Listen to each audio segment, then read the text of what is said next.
క్షేమంగా ఉన్నారా? మరొక వాగ్దానం వినడానికి దేవుడు మనందరికీ ఇచ్చిన గొప్ప కృప.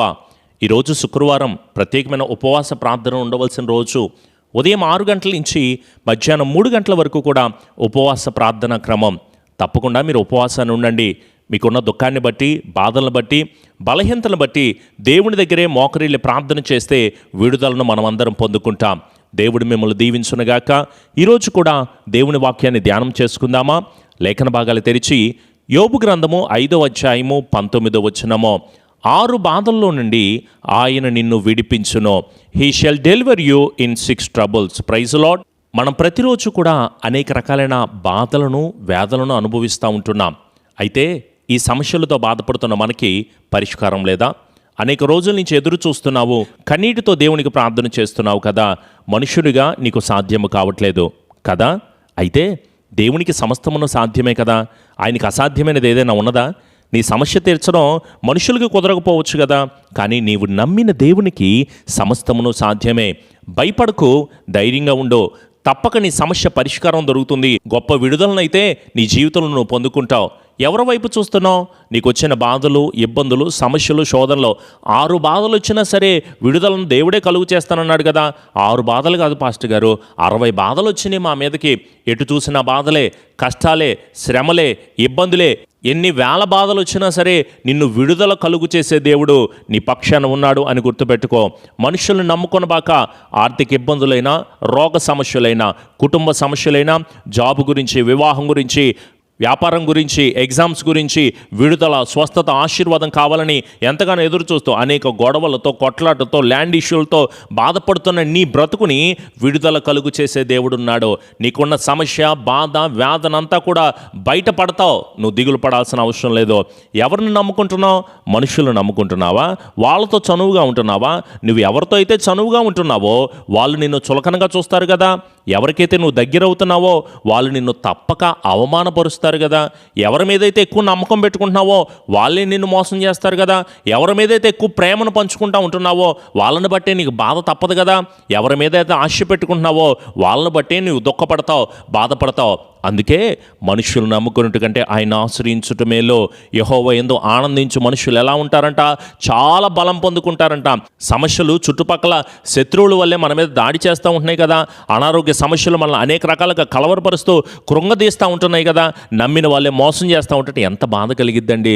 ఎవరు ఉన్నా లేకున్నా ఈ మనుషుడు నాకు తోడుగా ఉంటాడు అంటే అతడే ద్రోహం చేస్తా, అతడే మనల్ని అవమానపరుస్తా, అతడి మీద నమ్మకం పెట్టుకుంటే మనల్ని ముంచేస్తూ ఉంటుంటే చాలా వేదనగా అనిపిస్తూ ఉంటుంది కదా. అయితే నువ్వు దిగులు పడాల్సిన అవసరం లేదు, చనిపోవాల్సిన అవసరత లేదు. నీతోనే ప్రభు మాట్లాడుతున్నారు. నిన్ను నేను విడిపిస్తాను. ఆయన మీద నమ్మిక కలిగి ఉందాం.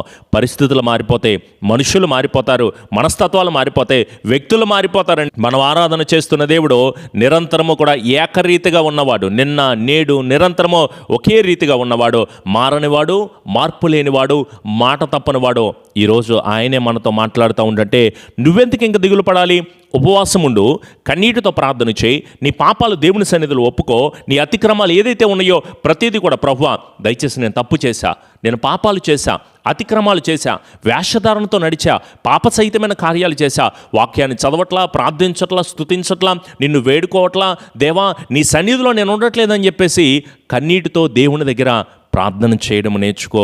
నిన్ను నువ్వు తగ్గించుకో. శంకర ప్రార్థన చేస్తాడు, కనీసం నీ వైపుకు చూచుటకైనా యోగ్యత లేదని తగ్గించుకుని ప్రార్థన చేస్తాడు. దావీదు అంటాడు, అయ్యా నీ వైపే చూస్తున్నానయ్యా, నీ మీదే ఆధారపడుతున్నాను ప్రభువా, నీ మీదే ఆశ్రయం కలిగి ఉన్నానయ్యా అని ప్రభు దృష్టికి మనల్ని మనం తగ్గించుకుందాం. దేవుణ్ణి జాగ్రత్తగా వెతుకుదాం. నువ్వు పోగొట్టుకున్నావు, ఇంట్లో ఏదైనా సామాన్లు పోగొట్టుకున్నావు అనుకో, జాగ్రత్తగా వెతుకుతావు కదా. ఇప్పుడు నువ్వు పోగొట్టుకున్నది నిన్ను కలుగు చేసిన సృష్టికర్త అయిన దేవుణ్ణి పోగొట్టుకున్నావు. అయితే ఆయన నిన్ను మరొకసారి ఈ వాగ్దానం ద్వారా పిలుస్తున్నాడు, ఈ వాక్యము ద్వారా ఆయన పిలుస్తున్నాడు. ఆయన చెంతకు చేరొచ్చు కదా. ఎవరైతే ఆయన వెతుకుతారో ఆయనకు దొరుకుతాడు కదా. ఎవరైతే సమాధానం కోసం వెతుకుతారో వారి పట్ల కార్యాలు జరిగిస్తాడు కదా. మంచి పేరునివ్వాలన్నా, ఉద్యోగాన్ని ఇవ్వాలన్నా, వ్యాపారం ఇవ్వాలన్నా, హోదా ఇవ్వాలన్నా, మంచి అంతస్తు ఇవ్వాలన్నా, గొప్ప మేలు కలుగు చేయాలన్నా, ఆరోగ్యం ఇవ్వాలన్నా, సంతోషం ఇవ్వాలన్నా, చక్కటి బిడ్డలు కావాలన్నా, వాహనాలు, వస్తువులు ఏది కావాలన్నా సరే దేవుని చిత్తము లేకుండా మనం పొందుకోలేము కదా. ఆయననే అడుగుదాం. ఇవన్నీ కావాలని ఆయనకి తెలియదు అనుకుంటున్నావా? అయితే నీవు ఆయన యొద్దకు వస్తే ఆయన నీకిచ్చే కృప, నీకిచ్చే దీవెన అంతకంటే అధికంగా ఉంటుంది కదా. మరి ఆయన యొద్దకు వచ్చి వేడుకుని మొరపెట్టిన వారి మొరను ఆయన ఆలకిస్తాడు. వినట్లేదు అని నువ్వు దిగులు పడాల్సిన అవసరం లేదు. నువ్వు పాపంతో ప్రార్థన చేస్తే నీ ప్రార్థన ఎందుకు ఆలకిస్తాడు ఆయన? దేవుని దగ్గర మొరపెట్టు. విడుదలనిస్తానన్నావు ప్రభువా, కృప కలుగు చేస్తానన్నావయ్యా, నా శ్రమను ఆశీర్వాదకరంగా మార్చవా, నా దుఃఖమును దీవెనగా మార్చవా, నా కన్నీటిని నాట్యముగా మార్చవా, నా అవమానాన్ని మేలుల చేత నన్ను నింపవా అని గనక మీరు నోరు తెరిచి మోకరించి ప్రార్థన చేయగలిగితే సర్వోన్నతుడైన దేవుడు ఉన్నతమైన కృపను మీకు మీ కుటుంబాలకి దేవుడు అనుగ్రహించబడును గాక. కలవరపడద్దు, దిగులు పడద్దు, బాధపడద్దు, నేను భయపడుతున్నాను అని అనుకోవద్దు, నేను ఒంటరిగా ఉన్నాను అనుకోవద్దు. పిరికిదనం కలిగిన ఆత్మను దేవుడు మనకి ఇచ్చాడా? లేదు కదా. మనం ఒంటరి వాళ్ళమా? నిన్ను ఒంటరిగా విడిచిపెట్టే దేవుడు కాదాయన. సమస్త జనులకు అధిపతిగా ఆశీర్వాదకరంగా నిన్ను నడిపిస్తాడు. నేను జనులకు అద్భుత కార్యాలను కనపరుస్తానని చెప్పాడు కదా. ఈ లోక సంబంధమైన విషయాల గురించి కంగారు పడద్దు, కలవరపడద్దు. నేను నీకు తోడై ఉన్నాను, నేను నీకు మార్గం ఇస్తాను, నీ త్రోవలు నేను సరళీకృతం చేస్తాను. నీ వెళ్తున్న ప్రతి మార్గంలో నుంచి నేనే నీకు విడుదలిచ్చి కృప చూపి కాపుదల దయచేస్తాను అని ఆయనే మనకు వాగ్దానం ఇస్తూ ఉంటుంటే మనం ఇంకెందుకు కలవరపడాలండి? ఏకమనసుతో ప్రార్థన చేద్దాం, కన్నీటితో దేవుణ్ణి అడుగుదాం, ఎడతెగక ప్రార్థన చేద్దాం. ఉపవాస ప్రార్థనలో అత్యాశక్తితో ప్రార్థన చేద్దాం. నువ్వు ఎప్పుడైతే ఆసక్తితో ప్రార్థన చేస్తావో అద్భుతాలను చూస్తావు కదా. విశ్వాసముతో, మహారోదనతో, కన్నీటితో ఇప్పుడైనను మీరు ఉపవాసం ఉండి కన్నీరు విడిచుచు దుఃఖించుచు మనఃపూర్వకంగా తిరిగి నా యొద్దకు వస్తే నేను దయగలిగిన దేవుణ్ణి గనక నీ పాపములన్నింటినీ కూడా క్షమిస్తాను అని మాట్లాడుతుంటే ఇంకా మనం ఈ లోకంలో జీవించి పాపములో, అతిక్రమములో, అక్రమములో, వ్యభిచారము, పాపము, భయంకరమైన విషయాల్లో ఇంకా ఉండిపోయి ఈ పాపములో ఉండాలని, ఈ పాప జీవితాన్ని చేయాలని ఇష్టపడతావే, వీటన్నిటిని వదిలిపెట్టిరా. అబద్ధాల జీవితము, సాకులు జీవితము, పాపపు జీవితము, భయంకరమైన పరిస్థితి అన్నింటినీ కూడా వదిలిపెట్టి విడిచిపెట్టి దేవుని దగ్గర మనస్ఫూర్తిగా ప్రార్థన చేయగలిగితే నీ ప్రార్థనలో విశ్వాసము, నిలకడ, పట్టుదల, విజ్ఞాపన, కృతజ్ఞత కలిగి దేవుని దగ్గర మొరపెట్టి ప్రార్థన చేస్తే మనకు అసాధ్యమైన కార్యాలు ఏవీ లేవు. దేవుడే సమస్తమును సాధ్యపరచబడును గాక. మీ జీవితాల్లో విడుదలను, సమాధానమును, కృపను, సమృద్ధిని, ఆశీర్వాదకరమైన కార్యాలను దేవుడు మీ అందరి పట్ల జరిగించబడును గాక. ఇప్పుడే మోకరిస్తావా? ఇప్పుడే ఆయన అడుగుతావా? ఇప్పుడే ప్రాధేయపడతావా? వేరొక సమయమేమీ కాదు. ఇదే అనుకూలమైన సమయం, ఇదే రక్షణ దినం, ఇదే నువ్వు ప్రార్థన చేసే సమయము. రండి, తలలు వంచండి, కనులు మూసుకుందాం, ప్రార్థన చేసుకుందాం. పరిశుద్ధుడా, కృపామయుడా, అత్యున్నతుడా, మమ్మల్ని మికిలిగా ప్రేమించిన మా తండ్రి, దేవా, ఎన్ని బాధలు కలిగినా, ఎన్ని కష్టాలు కలిగినా, ఎన్ని నష్టాలు కలిగినా మాకు విడుదల కలుగు చేస్తానని మాట్లాడుతున్నావు ప్రభువా. యోబుకు అనేక శ్రమలు వచ్చినాయి తండ్రి, అయినా సరే నిలబడ్డాడయ్యా. ఈరోజు మేము కూడా అనేక బాధలు వచ్చినా సహనముతో ఎదురు చూడడానికి, ఓర్పుతో ఎదురు చూడడానికి తగినటువంటి బలము మాకు దయచేయండి. ఈ అపవాది శక్తులు మా మీద దాడి చేస్తున్నప్పుడు తట్టుకోవడానికి తగినటువంటి బలము లేక, శక్తి లేక ఎంతగానో కృంగిపోతున్నాం ప్రభువా. దయచేసి మా బాధల నుంచి, శోధల నుంచి, సమస్యల నుంచి విడుదల మా అందరికీ కూడా మీరు కలుగు చేయండి ప్రభువా. సమాధానాన్ని ఇచ్చేది మీరే. మేము దేవుని దగ్గర మొరపెట్టి ప్రార్థన చేయడమే మా వంతు ప్రభువా. చక్కటి ప్రత్యుత్తరం ఇచ్చేది, కృపచేత మమ్మల్ని నడిపించేది, మేలుల చేత మమ్మల్ని స్థిరపరిచేది, అద్భుత కార్యాలు జరిగించగలిగిన నీ వైపే మేము చూస్తున్నాం ప్రభువా. దయచేసి ఈ దీనులుగా మేము అందరము చేస్తున్న ప్రార్థనను ఆలకించండి అయ్యా. దయచేసి మాకు ప్రత్యుత్తరాన్ని కలుగు చేయండి. అనేక బాధలతో, కష్టాలతో, సమస్యలతో, ఇబ్బందులతో కుమిలిపోతున్నామని చెబుతున్న ప్రతి ప్రార్థన అవసరత గురించి మేమందరం ప్రార్థన చేస్తూ ఉండగా, ప్రేయర్ టీం అందరూ కలిసి ప్రేయర్ చేస్తూ ఉండగా దయచేసి ఒక్కసారి జయమును కలుగు చేయండి అయ్యా. విడుదల మాకు కలుగు చేయండి ప్రభువా. క్షేమాభివృద్ధిని మా జీవితాల్లో అనుగ్రహించండి. నీ బిడ్డలు చేస్తున్న ఉపవాస ప్రార్థన అద్భుత రీతిలో మీరు జరిగించండి ప్రభువా. ఆశీర్వాదకరమైన కార్యాలు వారందరి జీవితాల్లో పొందుకొందురుగాక.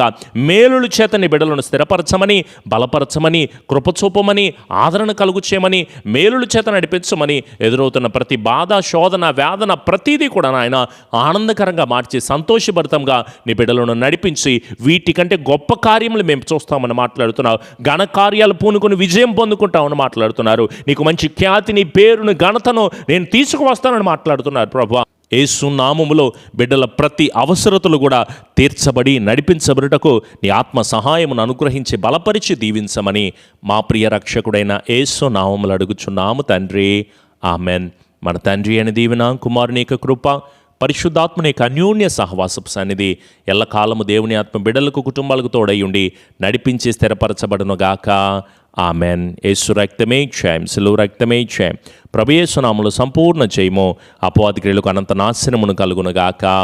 ఆమెన్. మీ అందరికీ కూడా ప్రభు పేట ప్రత్యేకమైన వందనాలు. అలాగే మందిర కన్స్ట్రక్షన్ జరుగుతుంది.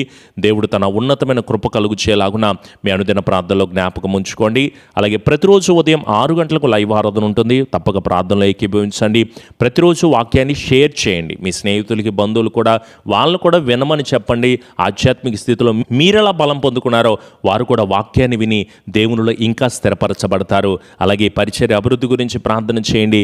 డిస్ప్లే మీద కనిపిస్తున్న ఫోన్ నెంబర్కి మీ ప్రార్థన అవసరతలు తెలియచేయండి.